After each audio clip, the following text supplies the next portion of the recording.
والصلاة والسلام على نبينا محمد وصحبه أجمعين. السلام عليكم ورحمة الله وبركاته. كنا رجعت Kur'an'ı biz okuduk. Bir şey boyu okuduk, 10 yıl, 11 yıl, 12 yıl mı? Yani okuyup bitirdik Kur'an'ı diye bitemiz indi. Elhamdülillah, Kur'an'ı okuyup ana amel kulu ikinci indi. Kur'an'ın adam hakkı var, Kur'an'ın birincisi oku gerek. Okuyana yetmiyor. İkincisi okugandan son uylarga, fikirlerge gerek. Yani o şey ol razmышление diye atalaydı. Kur'an'ı okudan azrak ayetni tercümesini oku, tefsirini oku, hem azrak uyla fikirler şu boyunca indi. Hazır tefsirler küp, Tatar dilinde gene birinci tefsir var. Kübrek indi Rus dilinde yaxşı tefsirler var indi şunu okusanız, mene uylasanız, fikirleseniz bek yaxşı. Hazır vaazlarda silenen Kur'an tefsir boyunca indi. Tege telefondan da tanı yolasız Kur'an tefsir anda indi. Ondan üçüncüsü amel kılı. Oku, ondan fikirlev, razмышление. Üçüncüsü amel kılı. Dördüncüsü indev. Yani dinge indev, Kur'an'a indev, namaza indev, naşunday. Onun tege hakları var. Mümkün de meselesi kile davatın ahamiyeti boyunca. Davat degen sözünü işkeniz var mı? Nasıl davat? Yok mu? İşitken var mı? Onu tanımayacağız. İndev bulayı. Dinge indev. Dinge indev. Şu dinge indevinin ahamiyeti boyunca silesi kile. Yani burada kitapta şu turunda yazılgan idi. Şu kitabın avtarı yazgan davatının ahamiyeti, yani dinge indevinin ahamiyeti. Muhimlerinin en muhimi deyip kileyin. En важный. Muhimlerinin en muhimi. Vaciplarının en vacibi. Vacip degen söz tiyişli. Tiyişlerinin en tiyişlisi. Dinge indev. Hem en zor Allah Teala'ga yakınayu. Kurban deyip atalayın. En zor yakınayu. Biz kurban çalabız. Kurbanın manası yakınayu degen Allah'a. Allah biz Allah için kurban çalabız. Amanda yakınayu Allah Teala'ga davat bilen, dinge indev bilen. Allah Teala Kur'an-ı Kerim'de ayette: "Ve men ahsanu kavlen mimmen da'a ilallahi ve amile salihan ve qala inneni minel muslimin." En samı görkem sözlerinden bulup sanala. O Allah Teala'ga indev sözleri. Allah Teala şöyle deyip ayette: "En görkem sözleri kişilerinin indimi? Allah Teala'ga indev sözler, en görkem sözler." Allah Teala özü ayette Kur'an-ı Kerim'de. Ham izgamel kulu. To jest indiysen izgamel kulu da değil. Ham Allah Teala ayette "Dürüstlükte min Müslümanlardan" deyip ayette. Müslümanlardan diyen söz Müslümanın manası boysunlu. Yani imanın bağanası var, altı bağana, İslam'ın bağanaları var. İmanın bağanası Allah'a şanu, andarı, feriştelerge şanu, andarı, Allah da indirgen kitaplara şanu, andarı peygamberlerge şanu, andarı kıyametken şanu, yazmışka şanu, takdirga deyip otular. Bu imanın bağanaları beyli bizden iman bilen, yani şanu bilen Allah'a. Doğan ikinci var düşünce İslam bağanaları. İslam bağanaları oje bu связаны bizim ameller bilen. Muhammed Peygamber sallallahu aleyhi ve sellem İslam dini 5 bağanası var dedi. Birincisi şehadet ki la ilahe illallah Muhammed Resulullah. Allah Teala'na başka ilah yok. Muhammed Allah'tan eşitse deyip şehadet getiriyor. Birinci bağana şu. İkincisi 5 vakit namaz oku. Üçüncüsü zekat tölev. Boylar miskinlerge. Dördüncüsü Ramazan ayında uraza tutu. Beşincisi hoş kılı kimnin mümkünçiliği var hoş kılarganlar. Bu İslam dininin bağanaları. Bu izgameler iman kitru 6 bağana buldu. İslam'ın bağanaları 5 oldu. Bu asıllar bulaydı. Bizim asıllar. İmanın asılları 6 asılı. İslam'ın asılları 5 asıl bu bulaydı ameller. Biz onu ko'rsatamiz. Namoz o'qida, roza tutib, xo'sh qildi, zakat to'lavda indi. Allah Teala Kur'an-ı Kerim'de ayet: "Ud'u ila sabili rabbika bil hikmeti vel mev'izatil hasenah." وَجَادِلْهُمْ بِالَّتِي هِيَ أَحْسَنُ. Rabbin yoluna diye hikmet bilen ünde diye. Andары мотор ва газ белән үндә ди. Andары яхшы мотор спор белән алар белән спорлаш ди. Аллаһ та монда 3 дәрәҗә китерә инде. 3 дәрәҗә дип әйтә, 3 нәрсә китерә инде. Беренчесе Аллаһ Тәгаләнең юлына өндәү беренче урынга куйды Аллаһ Тәгалә хикмәт белән. Икенче урында куйды мотор ва газ белән. Өченче урында куйды яхшы спор белән спорлашу инде. Аның турында да шүтәрбез. Менә шушы аят буенча анда да килә ул. İnşallah. Muhammed Peygamber sallallahu aleyhi ve sellem men da'a ila huden kana lahu min al-ajri mithla ujuri min men tabi'ahu. Kim hidayet yoluna ündediyken doğru yola ündedi. Dinge ündedik, namaza ündedik. Şuşu yolda nişe kişi bara ecri bizge yazılar. Yani bizning ündeu sebepli bir kişi dinge kileyken namaz okuyma, oruç tutarma, hoş kılama. Kum namazlarını okuy, simi sebepçi buldan adinge kilüne. Anın namazlarının ecri, savabı sana yazılar. Anan bir de kimimi deyip kileyin. Tegi kişi kimden sin ündedin, tegi kişi tam bir kişinin ündese, anıkı da anar yazılar, sana da yazılar. Andar 4. kişini, 5. kişini itak dalim, ne kıyamet günü harbi sizge ecir baraşak var. Yani ecirinin, savabının biz bir kıymetini de, kadrini de bilip bitir almayız. Da kansa, ne için diyene çünkü o kuzga görünmüyor. Akşar kuzga görünür. Dünyavi eybir kuzga görünür. O savab kuzga görünmüyor. Sen namaz okudun, sana bir kim de akşa tıkmadı. Anlaşılayım. Andarı bizim telefonga, şotka, bizim kartışka akşa bir kim de kirtmedi. Anlaşılayım. Allah Teala'dan bizim tege akşa kirmeyi bit ondan namaz okuyan için. Akşa kirse namaz okuyan için bütünse namaza basar. No hikmette ikincisinde hikmette şunda işte savab görünmüyor. Da onu yazıp baralan görünmüyor. No Muhammed Peygamber sallallahu aleyhi ve sellem hadisinde kilebi meyitne işine sazata. İkisi kiri kaytar bir sondan birge kitadi. Simyası zata, ana malı zata, anın ameller zata di. Simyası kiri kaytadı, malı kiri kaytadı, onun bilen birge ameller kitadi. İmne bunda kabirge kirgeç, onda valut uzgereyin. Bu dünyada valuta, akşa, mal, onda mesela rubli, doları, euro, doları valutanı kabirge kirti bulmuyor. Onda valut uzgere. İmanda uca valuta ikinci bizim izleyiklerimiz. Şunun için bir hazret bir vaazda söylegende eyttim. Bizim de propiskani koşan bolsa da alaştırası buladı. Şu yaxşı dünyadan, matur dünyadan kabir dünyasına indi. 2 metre 1 metre. Şunlar qarağız siz nese ezerlediniz diye. Bizim netice şunda yani o hak, ölüm hak, ana bir kimde kalmıyor. Anda barası var. Onda biz nese jidik kübrek kirek soğuklar. Bunda biz meşitke kile biz her adım sayın soğuk. Hem her adım sayın günah kişireler. İnşallah. Bunda kile biz namazını kütəbiz. Namazını kütken vaxtında namaz okan şekilde soğuk yazılar. Bunda ilim alabız 1 saat. 1 saat ilim alan için 1000 rekat nafil namazdan da hayırlar ki Peygamber sallallahu aleyhi ve sellem ondan da kübrek soğuk yazılar. 1000 rekat nafil namazını biz kütmanda vaxt okuy alabız. Bırakna da oku bitire bulmayı. Bir ay belki oku bitire buladır. Ama sen 1 saat içinde soğukna ondan da kübrek alasın. 1 saat ilim alı. Allah yolunda. Onlar Muhammed Peygamber sallallahu aleyhi ve sellem hoş sahabı da buladı. Hoşga barır için küp vakit gerek. Onlar hoşga barır için küp vakit gerek onda.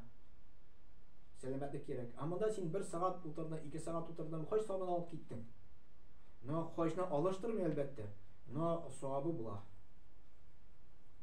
Eğer de gözge görünse ayten bit meşit tulu bulur. Şunun için o hikmeti de şunda indi. Toştal görünmüyor. O bizim imanımıza qarata indi. Kişinin imanı kişilerek bulgan soyun izlilikleri kübrek. İmanı zayıfrak bulgan soyun izlilikleri ezrek. Şu imanın derecesine qarayın. İmanın da derecesi bizge görünmüyor. Onu uşa bulmuyor birinçikte. Biz onu uşa olmuyoruz. Onu Allah qana bilir. Bizim imanımızın ince derecede. İmanımız bizim izlilikler bilen üskemine, monaklar bilen osqatça.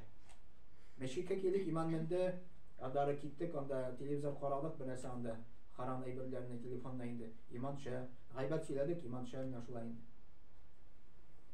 Аннары Мухаммед саллаллаху алейхи ва саллямның хадисында килә дальше: "Оман дага иля дуалалатин кана алейхи мин исми мисла асимин ман табиаху ла янқусу мин атамихим шай'ан." Bu hadisni Müslim китерә риваятында, Müslim риваятында Пәйгамбер саллаллаху алейхи ва саллям кем дие дуалалаткә, адашуга өндәде ди.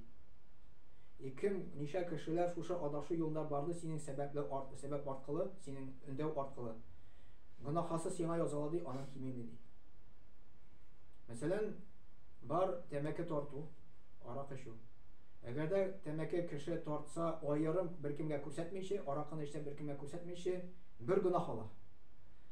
Күрсәтеп эчсә, тәмәкене күрсәтеп тартса кешеләргә, бу уже өндәү була. Син реклама ясыйсың тәмәкегә, тәмәке тартуга, син реклама ясыйсың аракы эчүгә. Туйларда буламанда тост тотып, мәсәлән, әти-әнисе тост тотып, теге балаларына анда тост әйтәләр инде. Менә ул әти-әни үзенең баласына шундый пример күрсәтә икән, балалары моны күрде, күпме шул пример аркылы аракы эчеп йөри, тәмәке тартып йөри, моны хасы сиңа языла. Беркем дә кимеми. Менә шуның өчен ул теге гынах күрсәтмәсәң бер дәрәҗәдә, күрсәтеп моны эшләсәң, зуррак дәрәҗәгә менә инде. Потому что син өндисең аңа шушы гынахка. Син аны кешегә күрсәтәсең, шик матур итеп аны гынах кылырга була. Тәмәке тартып, аракы эчеп, һәм башка гынахлар инде. Аннары Мухаммед саллаллаху алейхи ва саллям әйтте: "Лиан яһди Аллаху бика раҗулан вахидан хайрун лак мин хумрин нагим." Мутафакун алейхи. Yani Müslim һәм Бухари бу хадисны риваят итә. Пәйгамбер саллаллаху алейхи ва саллям әйтте: "Синең аркылы берәр кеше дингә керсә икән, сиңа савабы бик күп булачак ди. Аның даже килә кызыл диядән дә хәерләп диде Пәйгамбер саллаллаху алейхи ва саллям. Мәсәлән, кызыл дия. Мухаммед саллаллаху алейхи ва саллям вакытында кызыл дия бик кыйммәтле товар иде. Бик теге зур дәрәҗәдәге кыйммәтле нәрсә товар дип әйтәбез инде. Бүгенге дә ул машина кебек. Теге бер Mercedes кебек була, анда бер Jeep кебек, бер Ferrari кебек була. Шушы Ferrariга караганда да синең аркылы берәр кеше дингә килә икән, шушы бик затлы машина караганда да хәерләп дип Пәйгамбер саллаллаху алейхи ва саллям әйтте. Чөнки машинаны син алып кера алмыйсың кабергә, менә бу излекләр кабергә кирип китә. Аннары мен дәллә галя хайрин фалаку мисла аҗри фаилихи. Кеше ни дигән хәерлеккә индәмәсен. Синең аркылы шушы кеше хәерлекне эшли башлый икән, сиңа аның шул савабы була. Эшләгән шушы изгелекне эшләгән савабы булачак сиңа. Теге намазга гына түгел. Да син намазга индәдең, сине аркылы намазга басы күп намазлар укый, савабы сиңа языла. Уразага индәдең икән. Күп мул ураза тотып йөри, уразаның савабы сиңа языла. Бар Рамазан айда уразага индәү бар, гади ураза, то есть гади түгел, понедельник, четверг, мәсәлән, нафил ураза. Даже понедельник, четверг ураза тотарга син индәдең ураза тотара берәр кешене, ел дүшәмбе көне атна кич ураза тота икән, шушы савабы сиңа була, аңар кимеми. Аннары берәр кешене мәчеткә индәп алып килде икән. Мәчеттә ул күпме изгелекләр эшли, савабы сиңа языла, аңар кимеми. Нәрсәгә задание була? Вагазлар, кишәләр була, вагазга хотя бер кешене алып килесезме? Сезгә шул савап була анда. Иншалла. 2 кешене, 3 кеше өчен инде савап була, иншалла. Чөнки шушы дингә индәү сәбәпле бик күп хәерлек ишекләр ачыла ди. Бик күп.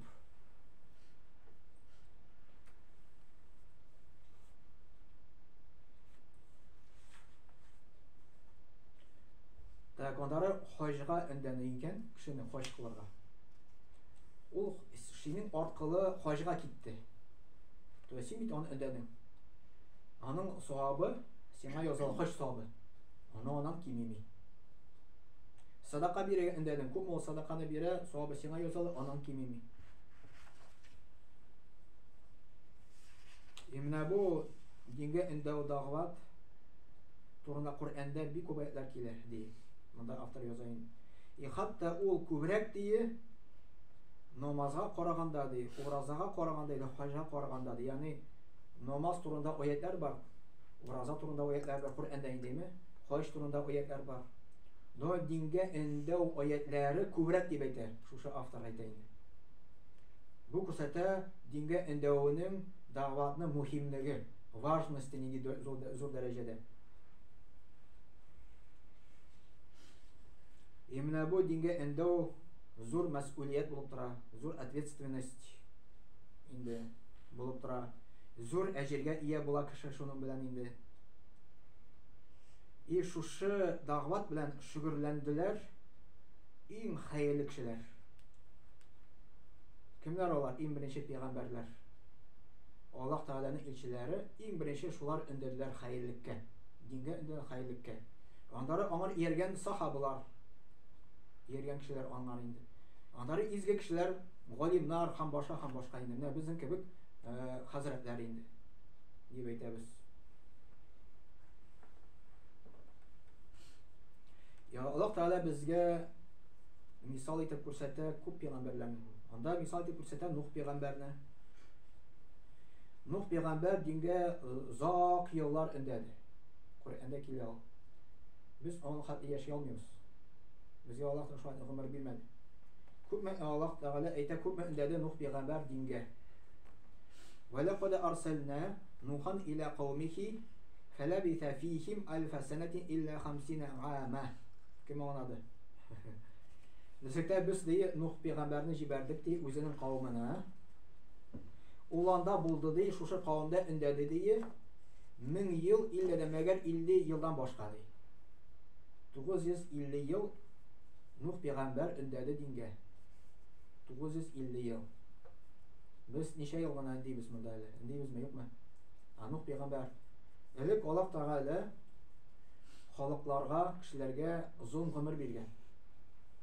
Шушы озын гомере әкрен кыскарган Мухаммад пәйгамбәрнең хәтле. Мухаммад пәйгамбәрнең әйтте, минем өммәтем ди 60 белән 70 арасы яшәр ди, 70-ын тияганда кеше чыгар диде. Менә средний возраст 60 белән 70 арасында. Элекке заманда озак яшәгәннәр. Әле ул Нух пәйгамбәр күп яшәгән без белмибез. Ул 950 ел өндәгән генә әле дингә. Как bir хадистә килә, Нух пәйгамбәр вакытында мусын, ялгышмасам, bir хатын кыз зиратта үзенең улын күмеп кайта инде, җылый. Бик яшь килеш китте ди. Аннан соңрадан ничә яшь булды ди? 300 булды ди. Сабый бала 300 яшь дип әйтәбез, җылый. Шуның өчен инде. Без әле 60 белән 70 арасында аны яшибез. Андары Юсуф пәйгамбәрне монда мисал китерелә, Аллаһ Тәгалә мисал китерә. Аның дәгъват ясый торган урыны, дингә өндә торган урыны бик тар иде ди. Бик тар. Анда хәрәкәт бик әз иде. Һәм анда сакчылар, охранниклар бик күп иде. И несмотря на это, шуңа карамастан ул барыбер дингә өндәде ди. Нишәп шулай? Чөнки ул төрмәдә утырды. Ничәдер ел. 7 ел утырдымы, шул тирәме, ну, риваятта килә, bir daha синин дип, иштән алып туза хәтле дип ул тәрҗемә ителә. Шушы арасында ул озак еллар утырды төрмәдә инде. Нохакка утырды инде Юсуф пәйгамбәр. Коръәндә Аллаһ Тәгалә әйтә шуны турында инде. Аны инде зинакларга өндәделәр, зиндага бармыйм дип, шуны өчен аны төрмәгә утырттылар инде. Менә аның теге урыны бик тар иде, төрмәдә бит инде. Хәрәкәт әз, и охранниклар күп.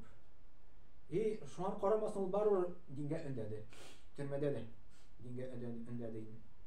Аллаһ Тәгалә Коръәндә китерә: "Я сахибас сиҗни, арбабун мутафарриқуна хайрун ам illahul wahidul qahhar." Аллаһ Тәгалә мисал китерә Юсуф пәйгамбәрне, Юсуф пәйгамбәр мөрәҗәгать итә төрмәдәге утыручыларга. Я зиндандагы бергә утыручылар ди. Мөрәҗәгать итә. Күп Раббылар хәерләкме ди. Яисә бер генә Аллаһ Раббыбыз хәерләкме ди. Көчле Раббыбыз, биек көчле Раббыбыз хәерлеме ди. Шулай итеп өндәде. Чөнки ул заманда ширк күп иде. Ширк ул Многобожие дип тәрҗемә ителә инде. Аллаһка тиңдәш кылалар, путларга табыналар, сынамнарга табыналар. Юк, шулай өндәде беренче. Ягъни нишләп сез Аллаһка табынмыйсыз? Аллаһка гына табыналар. Кайсысы хәерлерәк ди? Бер Аллаһ гынамы да, яисә теге путлармы ди? Аннары безнең Мөхәммәд пәйгамбәребез узак еллар өндәде. Ул инде күп иҗтиһад кылды. İçtihat inде тырышлык кылды дингә өндәүдә. Инде аңар бик каты каршылык килдер. Аннан бик каты көлделәр. Инде нахакка аны ялганчы дип әйттеләр. Сихерче дип әйттеләр аның турында. Мәҗнун дип әйттеләр. Мәҗнун инде ул дивана дигән сүз. Хәтта аны бик күп мәртәбә тырыштылар үтерергә. Аны кыйссасын белсәгез, Мөхәммәд пәйгамбәр саллаллаһу Җибраил килде, фәрештә инде, син үтергә җыйналар дип. Ул теге аны инде йортын урап алдылар, кафирләр инде үтергә дип. Җиде кафир булды сонда. Ул аларның арасында чыгып китте. Аллаһ Тәгалә пәрдә куйды, алар аны күрмәделәр. Ул күч алды да ком битләренә сипте. Ясин сүрәсенең бер аятын укыды инде. Ваҗана мин бейне айдихим садда ва мин халфихим саддан фа ахшайнаха фахум ла юбсирун. Ваҗана мин бейне айдихим, то есть алдан да арттан да пәрдә кылдык ди, алар күрмиләр ди Аллаһ Тәгалә әйтә. То есть менә алар аны күрмәделәр. Аллаһ аны саклады инде. Барыбер ул дингә өндәде, бар дават кылды, аннан туктамады. Мәдинәгә килгәч тә дингә өндәде. Аннары карыйбыз Абу Бакр ас-Сиддик, Мөхәммәд пәйгамбәр якын дусты. Мөхәммәд пәйгамбәр вакытында дингә бик күп кеше килде. Мөхәммәд пәйгамбәр вафат булганнан соң монда сахабалар арасында бик каты сынау килде, бик каты.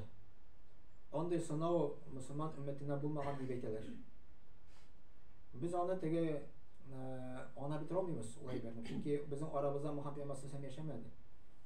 Мөхәммәд пәйгамбәр аларның арасында яшәгән. Ул шу хәтле аны бик каты яратканнар аны, кешеләрне бик каты яратканнар аны. Ул вафат булу белән бик каты кайгыга баттылар мусламаннар инде. Бик каты кайгыга баттылар. Җыладылар даже, каты җыладылар инде Мөхәммәд пәйгамбәр вафат булганнан соң. Чөнки Аллаһ белән илемтә эзелде аларның. Мөхәммәд пәйгамбәр аркылы илемтә килде аларга инде. Ул заманда.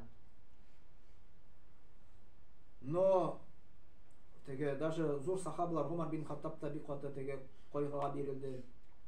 Абу Бакр ас-Сиддик, Мөхәммәд пәйгамбәр якын дусты.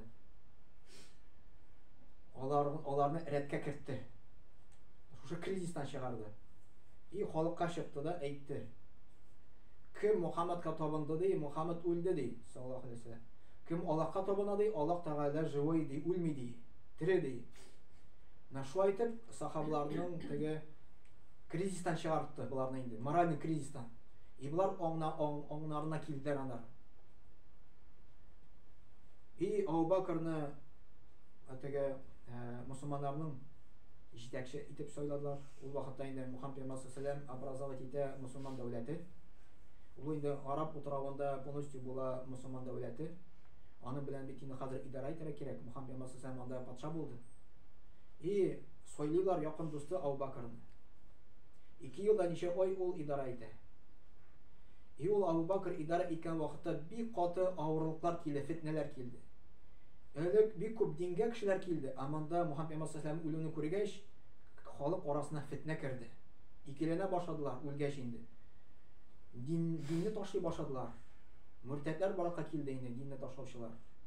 Анда зәкят түләмүчеләр баракка килде. Абу Бакр шуларга каршы көрәште.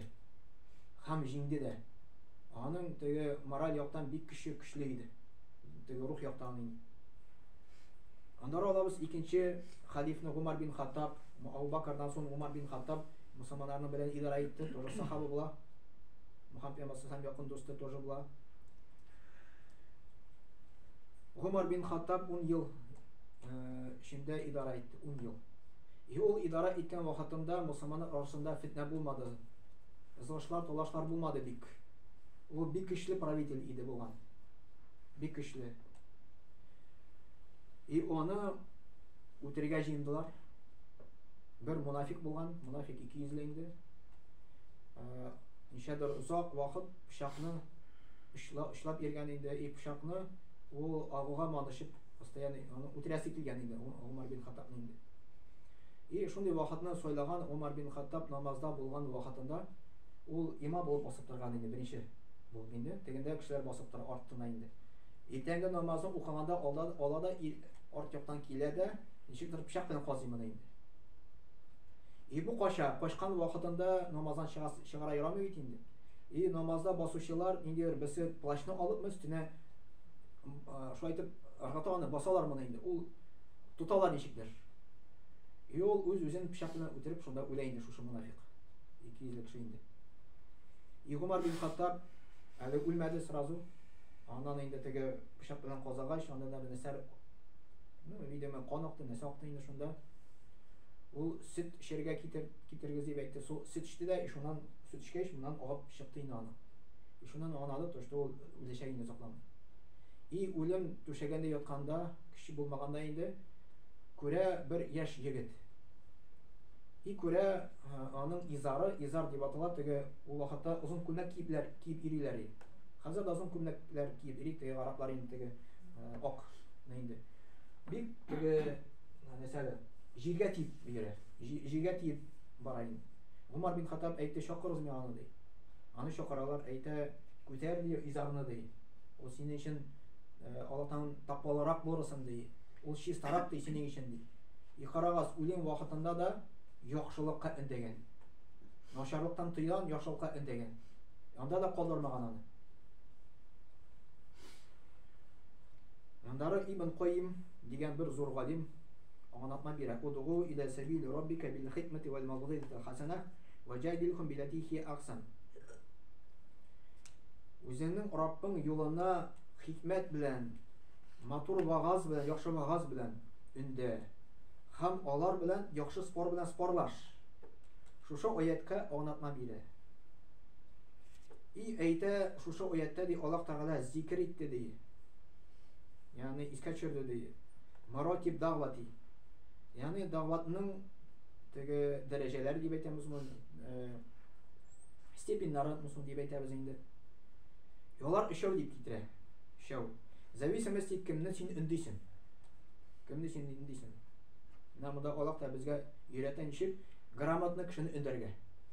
Дингә чакырага.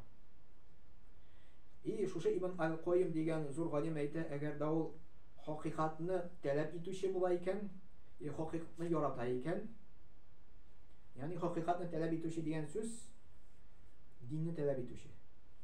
Динне ярата, динне таләп итә. Менә без дип әйтәбез инде. То есть менә монда мәчеткә йөрүчеләр, гыйлем алучылар. Ул әйтә, что шушы кешегә кирәк ди хикмәт белән дингә өндәргә ди. Хикмәт белән. Ягъни хикмәт белән нәрсә дигән сүз?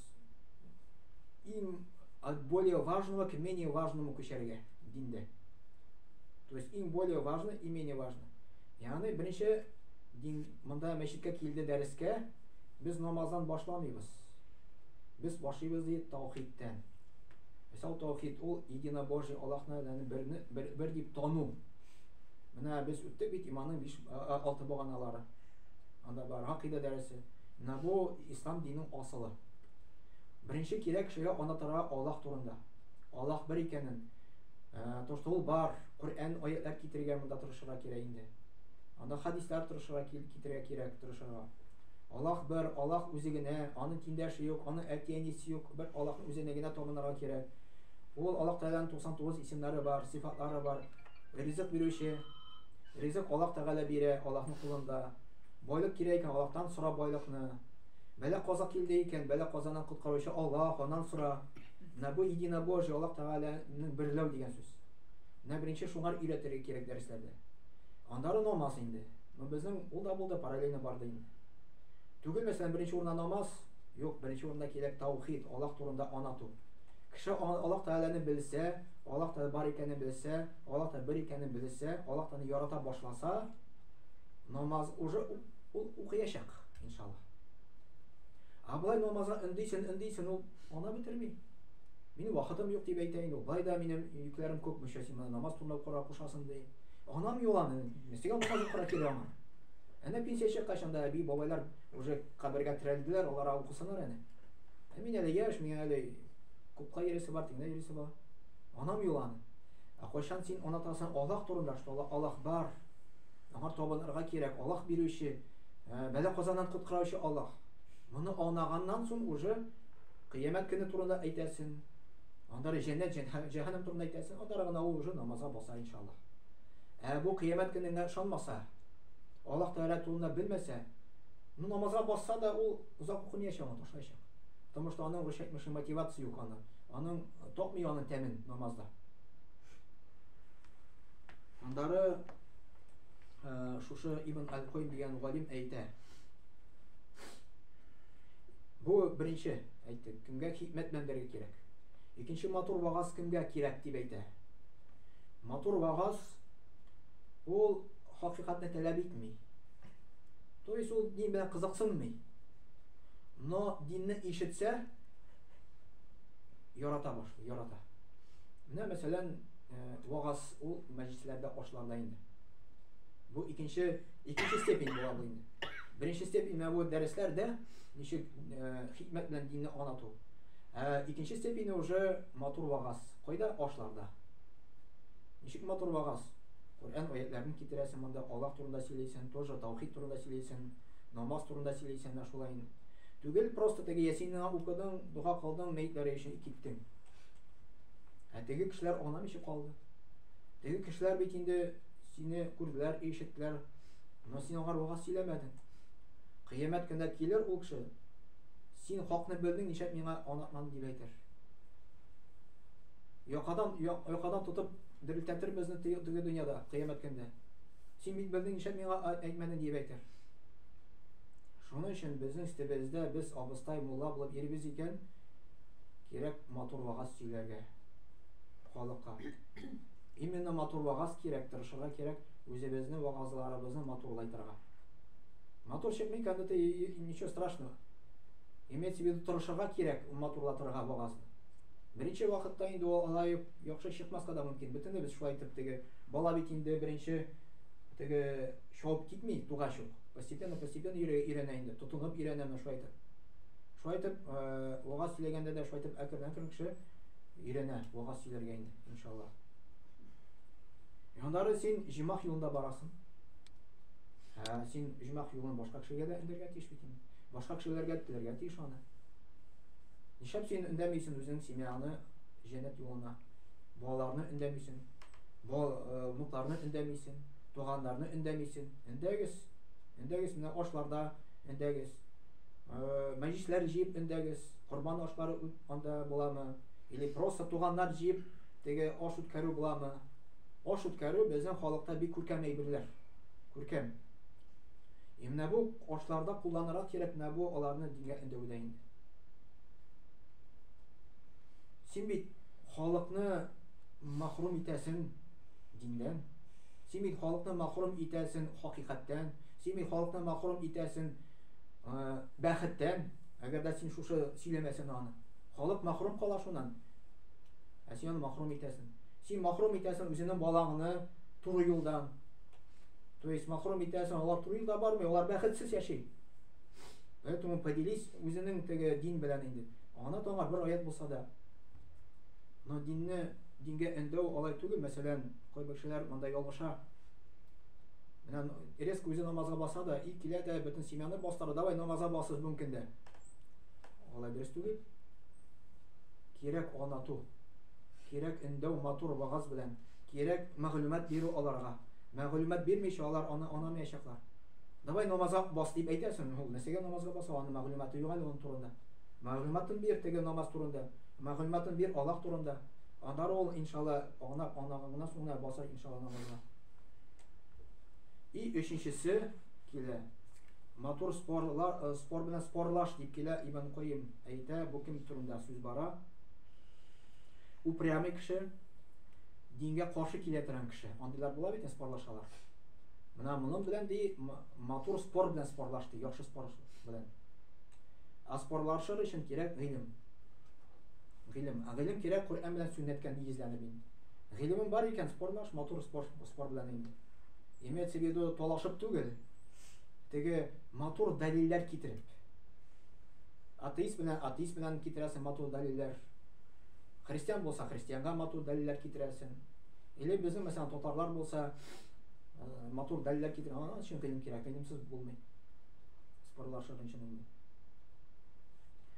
Яндары монда тоже Нух пәйгамбәр турында мисал китерелә. Нух пәйгамбәр бөтен ишекләрен кулланды дәгъватта. Бөтен ишекләр бер ишектән калдырмады. Аллаһ Тәгалә әйтә: "Калә Рабби инни дагавту кауми лейлан ва нахара." Әйтте ди Нух пәйгамбәр: "Раббым ди, düzlükte min үзенең кавымны өндәдене төнне дә көндез дә ди. Төнне дә көндез дә ди. Аннары әйтә: "Фәләм язидкум дугаи илля фирара." Минем дәгъватым өстәде генә ди, алар миннән качтылар гына ди. То есть төнне дә өндәде, көндез дә өндәде. И аның өндәвеннән качтылар аны.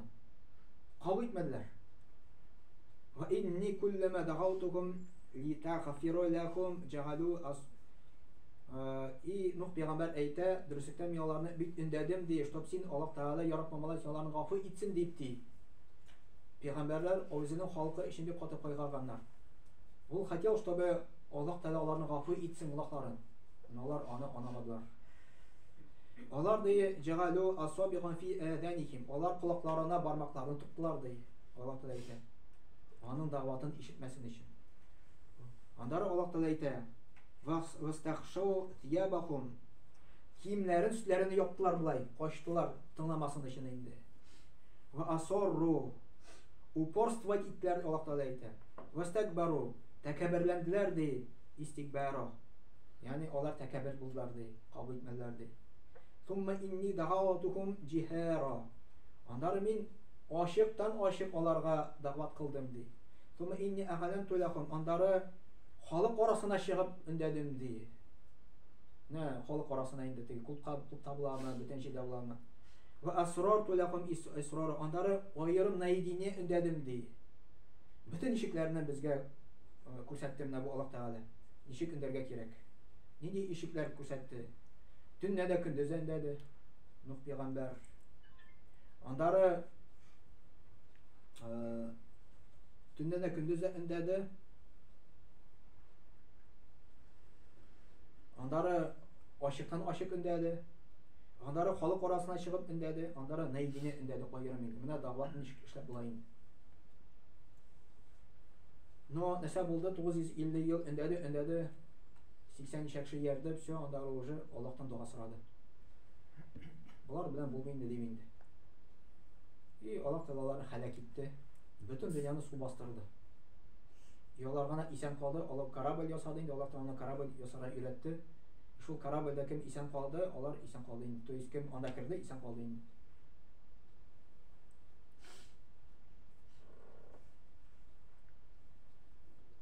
Монда тагын бар. Узын инде, но сез карагансыз, наверное.